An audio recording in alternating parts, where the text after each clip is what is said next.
warahmatullahi wabarakatuh. Perkenalkan, nama saya Hafizuna Anita Wulan, NIM 11820600041 dari semester 5B Pendidikan Biologi UIN Sunan Gunung Jati Bandung. Di sini saya akan melakukan praktikum tentang uji sak. Fotosintesis adalah proses pembentukan molekul-molekul makanan yang kompleks dan berenergi tinggi dari komponen-komponen sederhana oleh tumbuhan hijau atau organisme autotrofik lainnya dengan keberadaan energi cahaya. Fotosintesis merupakan reaksi karbon dioksida dan air yang dibantu oleh cahaya matahari untuk membentuk karbohidrat dan oksigen. Tujuan dari uji sak adalah yang pertama untuk membuktikan bahwa pada peristiwa fotosintesis dihasilkan amilum atau zat tepung. Yang kedua, untuk menunjukkan bahwa sinar matahari diperlukan pada peristiwa fotosintesis. Yang ketiga yaitu menganalisis peranan cahaya dan gelombang cahaya terhadap fotosintesis.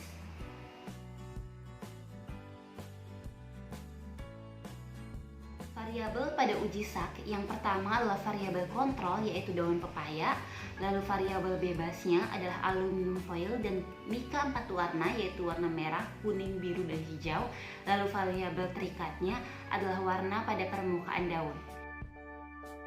Hipotesis yang pertama yaitu fotosintesis menghasilkan amilum. Hipotesis yang kedua yaitu fotosintesis memerlukan cahaya matahari, dan hipotesis yang ketiga yaitu gelombang cahaya yang paling efektif dalam melakukan proses fotosintesis adalah gelombang cahaya biru dan merah. Alat dan bahan yang dibutuhkan pada uji sak yang pertama adalah tanaman berdaun agak lebar. Di sini saya memilih daun pepaya. Lalu yang kedua ada aluminium foil. Yang ketiga ada mika yang digunakan 4 warna, warna kuning, biru, hijau, dan merah. Selanjutnya ada alkohol, betadin, air secukupnya, panci, wadah logam, piring. Di sini kita akan menggunakan 5 piring. Lalu ada klip kertas yang seperti ini, dan yang terakhir adalah kompor. Selanjutnya kita masuk ke dalam langkah-langkah dari uji sak.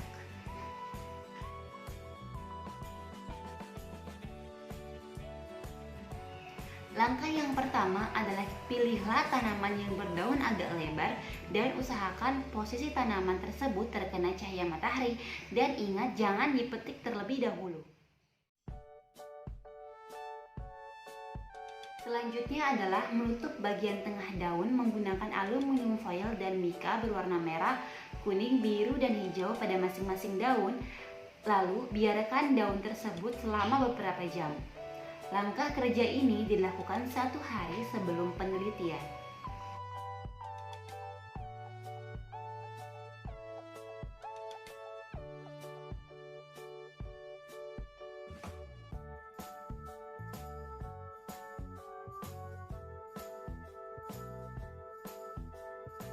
Petik daun yang sudah ditutupi oleh aluminium foil dan mika.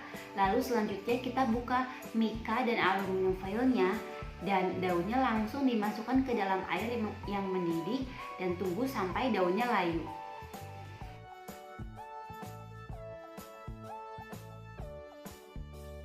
Nah, setelah daunnya dipetik, mari kita buka aluminium foilnya dan mikanya. Mari kita buka.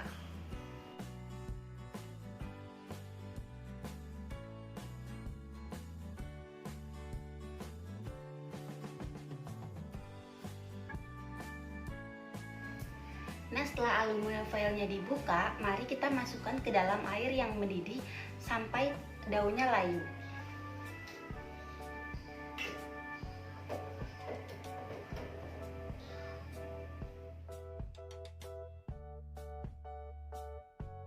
Setelah daun tampak layu, kita pindahkan daun tersebut ke wadah logam yang sudah berisi alkohol 70%. Lalu kita panaskan kembali secara tidak langsung di atas air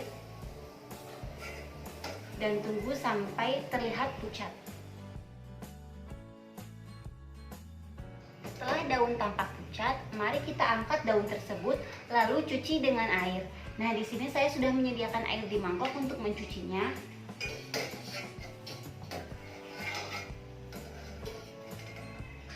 Kita cuci.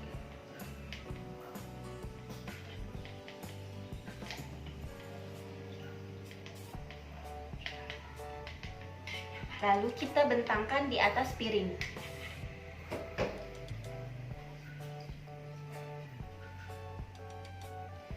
Mari kita bentangkan. Nah, jadi seperti ini jika sudah dibentangkan. Jangan lupa untuk memberikan label bahwa ini adalah daun yang ditutupi oleh aluminium foil.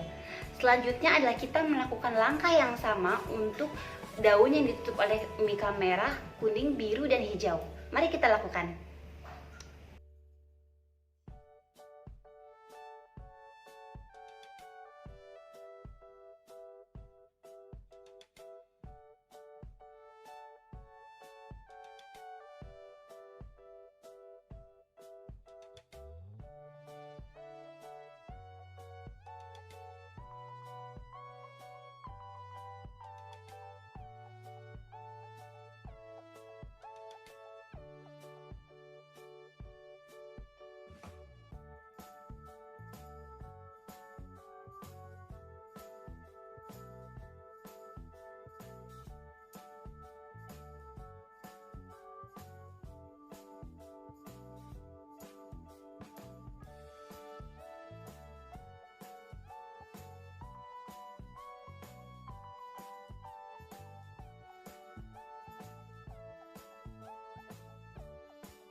Amati perubahan warna yang terjadi pada daun yang telah ditutup oleh aluminium foil dari kertas mika, lalu bandingkan hasilnya. Apakah ada perbedaan pada daun yang ditutup dengan aluminium foil dan kertas mika berwarna merah, kuning, biru, dan hijau?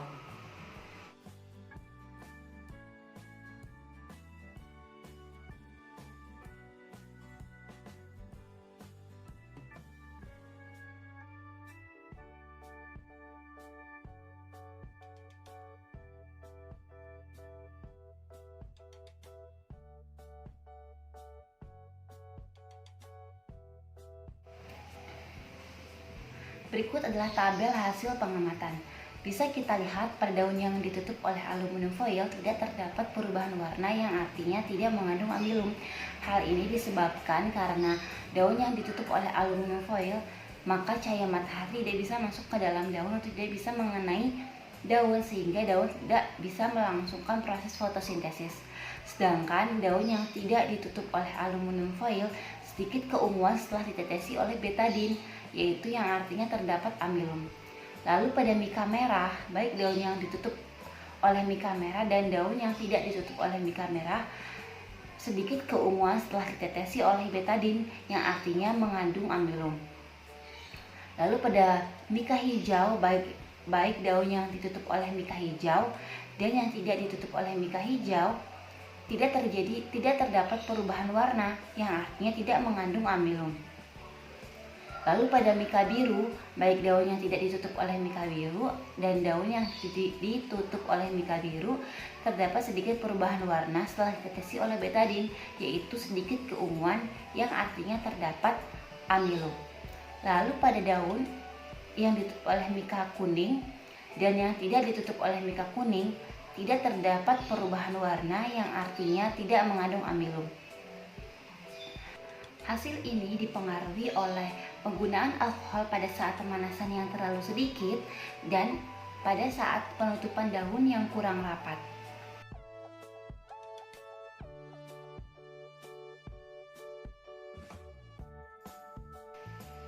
Pertanyaan yang pertama adalah apakah daun yang ditutup aluminium foil memberikan reaksi positif dengan iodin atau lugol?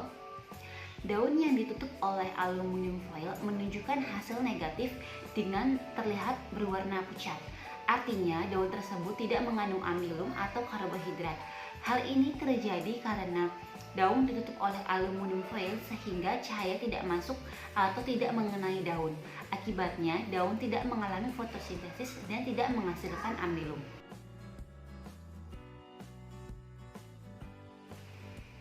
Pertanyaan yang kedua, berapakah panjang gelombang cahaya biru, hijau, merah, dan kuning? Lalu cahaya mana yang berfungsi dalam fotosintesis? Bandingkan dengan hasil praktikum yang Anda lakukan. Panjang gelombang cahaya biru yaitu 450 sampai 495 nanometer, lalu hijau 495 sampai 570 nanometer, kuning yaitu 570 sampai 590 nanometer, dan merah yaitu 620 sampai 750 nanometer. Berdasarkan hasil pengamatan, cahaya yang berfungsi dalam proses fotosintesis adalah cahaya berwarna merah dan biru, karena pada daun yang ditutup oleh mika berwarna merah dan biru membuktikan adanya perubahan warna setelah ditetesi oleh betadin, yaitu menjadi berwarna ungu, yang artinya pada daun tersebut terdapat proses fotosintesis yang menghasilkan amilum. Pertanyaan yang ketiga adalah apakah fungsi dari lugol atau iodin atau betadin, dan apakah fungsi dari alkohol? Fungsi lugol atau iodin atau betadin adalah sebagai indikator untuk membuktikan kandungan amilum pada daun yang ditutup dan yang tidak ditutup. Daun yang mengandung amilum akan berubah menjadi ungu jika sudah ditetesi oleh betadin. Lalu fungsi dari alkohol dalam praktikum uji Salk adalah untuk melarutkan klorofil pada daun.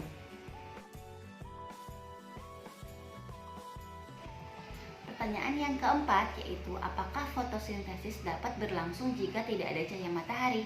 Jelaskan. Fotosintesis tidak dapat berlangsung jika tidak ada cahaya matahari, karena cahaya matahari merupakan faktor penting dalam proses fotosintesis yang berfungsi untuk memecah air menjadi oksigen dan hidrogen. Bisa saja cahaya matahari ini digantikan oleh lampu, namun hasil akhirnya tidak akan seefektif dengan digunakannya cahaya matahari. Pertanyaan yang kelima yaitu dengan proses fotosintesis menjadikan tumbuhan hijau memegang peran penting bagi makhluk hidup lainnya. Jelaskan pernyataan di atas. Pernyataan di atas merupakan salah satu manfaat dari fotosintesis bagi makhluk hidup lainnya seperti manusia dan hewan. Fotosintesis menghasilkan berbagai zat seperti glukosa dan oksigen. Oksigen inilah yang menjadi kunci kehidupan bagi manusia yang dimanfaatkan untuk bernafas. Lalu glukosa pada tumbuhan akan menjadi bahan dasar pembangunan zat makanan lainnya yaitu lemak dan protein yang nantinya menjadi sumber makanan bagi hewan dan tumbuhan. Pertanyaan yang keenam yaitu apa yang Anda dapat simpulkan dari praktikum ini? Yang pertama, proses fotosintesis menghasilkan amilum atau karbohidrat. Lalu yang kedua adalah proses fotosintesis memerlukan cahaya matahari. Dan yang ketiga, gelombang cahaya yang paling efektif untuk proses fotosintesis adalah gelombang cahaya berwarna biru dan berwarna merah. Sekian dari saya, mohon maaf jika ada kesalahan. Wassalamualaikum warahmatullahi wabarakatuh. Bye.